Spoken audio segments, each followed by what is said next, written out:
সংস্কার হচ্ছে একটি চলমান প্রক্রিয়া। মধ্যমেয়াদী সংস্কার, দীর্ঘমেয়াদী সংস্কার হবে, কিন্তু আমরা বলেছি এখনই তাৎক্ষণিক স্বল্পমেয়াদী সংস্কার করে নির্বাচনের জন্য যা যা প্রয়োজন সেই সংস্কারগুলো সাধন করে নির্বাচন দিতে হবে অতি শীঘ্রই। শুধুমাত্র এই এক বছরের ভিতরে যদি সংস্কার সাধন হয়ে যায়, তাহলে বাংলাদেশে যারা রাষ্ট্র পরিচালনা করছে অথবা যারা এটা কথা বলছে তাদেরকে বলবো, আপনারা জানেন না রাষ্ট্র কিভাবে চলে। পৃথিবীর ইতিহাস বলে প্রতি প্রায় 16 থেকে 20 বছর অন্তর অন্তর সংবিধানে বিভিন্ন রকমের সংশোধনী আসে। এই পর্যন্ত ভারতের সংবিধান 1992-95 বার পরিবর্তন হয়েছে।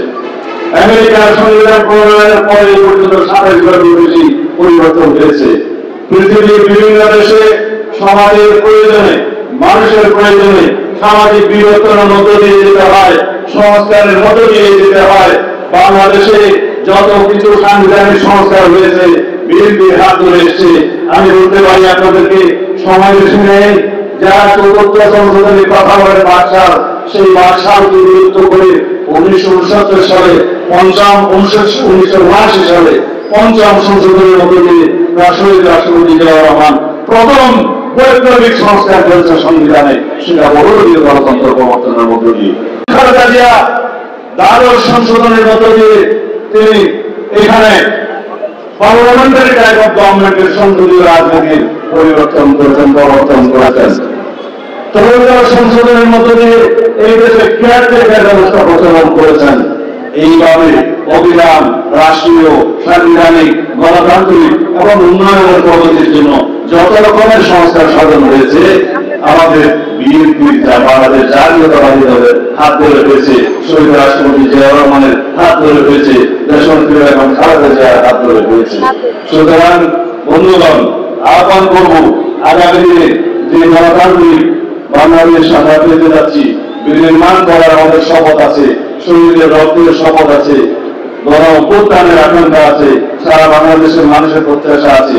সেই বাংলাদেশে ইনশাআল্লাহ নেতৃত্ব দিবেন জনাব তারেক রহমান, আমাদের সকলের নেতা, বাংলাদেশের নেতা, বাংলাদেশের গণতন্ত্রের রক্ষা কবচ, এই দেশের স্বাধীনতা সার্বভৌমত্বের পাহারাদার হিসেবে বাংলাদেশের নেতৃত্ব দিয়ে সংস্কারের মধ্য দিয়ে বাংলাদেশকে এমন একটি উন্নত, সমৃদ্ধ, গণতান্ত্রিক রাষ্ট্রে পরিণত করবেন।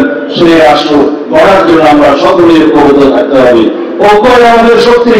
যে ঐক্য গড়ে উঠেছে ফ্যাসিবাদ বিরোধী জাতীয় ঐক্য, সেই ঐক্যকে আমরা সমুন্নত রাখবো, সেই ঐক্যকে আমরা শক্তিতে পরিণত করি এবং সেই ঐক্যকে সামনে রেখে আমরা নতুন বাংলাদেশ, সমৃদ্ধ বাংলাদেশ, আমাদের সবার আগে বাংলাদেশ নীতি বাস্তবায়ন করবো ইনশাআল্লাহ। আমি আর বেশি বক্তব্য দিব না। আমরা সেই বাংলাদেশের প্রত্যাশায় সকলে ঐক্যবদ্ধ থাকবো, সমস্ত জাতি ঐক্যবদ্ধ থাকবো, সমস্ত গণতান্ত্রিক শক্তি, সমস্ত গণতান্ত্রিক রাজনৈতিক শক্তি ঐক্যবদ্ধ থাকার আহ্বান জানাবো। তাদের ঐক্যই আমাদের শক্তি। আমাদের মধ্যে যেন কোনো বিরক্তি না আসে, গণতান্ত্রিক শক্তির মধ্যে বিভেদ সৃষ্টি করার চেষ্টা যাতে সফল না হয়, আমরা সেই ঐক্যকে ধরে রেখে আমরা সবাই গণতান্ত্রিক ভাবে প্রয়োজনে আমরা দ্বিমত পোষণ করবো, বহুমত পোষণ করবো। আমরা সকলে তারপরে নির্বিশেষে একটি রাস্তাকে এগিয়ে যাবো। সেই রাস্তা হচ্ছে স্বাধীনতা, সার্বভৌমত্ব রক্ষার রাস্তা। সেই রাস্তা হচ্ছে গণতান্ত্রিক, উন্নত, সমৃদ্ধ রাষ্ট্র গঠনের রাস্তা। বাংলাদেশ জিন্দাবাদ।